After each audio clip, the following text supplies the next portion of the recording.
ગોંડલ શહેરના ઘોઘવદર રોડ પર આવેલી સરગમ પાર્ક સોસાયટીમાં આજે ભારે તંગદિલી સર્જાઈ હતી. આમ આદમી પાર્ટીના મહિલા નેતા જિગીશા પટેલને સ્થાનિક મહિલાઓ દ્વારા પાણી, ખરાબ રોડ રસ્તા અને કચરાના નિકાલ જેવા પાયાના પ્રશ્નો અંગે ફોન કરીને બોલાવવામાં આવ્યા હતા. જિગીશા પટેલ લોક પ્રશ્નો સાંભળવા અને સ્થળ સ્થિતિનો તાગ મેળવવા માટે સોસાયટીમાં તો પહોંચ્યા, પણ અચાનક જ મહિલા નેતા પર પથ્થરમારો થઈ ગયો.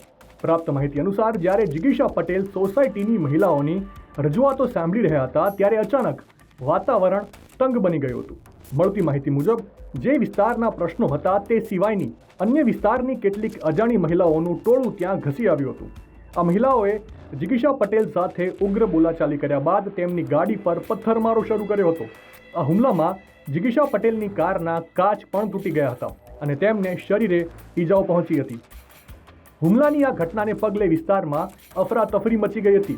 ઈજાગ્રસ્ત હાલતમાં જિગીશા પટેલને તાત્કાલિક ગોંડલ સિવિલ હોસ્પિટલ ખાતે સારવાર માટે ખસેડવામાં આવ્યા હતા. આ સમાચાર વાયુ વેગે પ્રસરતા આમ આદમી પાર્ટીના કાર્યકરો અને મોટી સંખ્યામાં સ્થાનિક લોકો હોસ્પિટલ ખાતે એકઠા થઈ ગયા હતા. લોકોમાં આ હુમલાને લઈને ભારે રોષ જોવા મળી રહ્યો છે. ઘટનાની ગંભીરતાને ધ્યાનમાં રાખીને ગોંડલ પોલીસનો કાફલો તાત્કાલિક હોસ્પિટલ અને ઘટના સ્થળે દોડી ગયો હતો. પોલીસે પ્રાથમિક તપાસમાં હુમલો કરનારની ઓળખ મેળવવાની તજવીજ હાથ ધરી છે.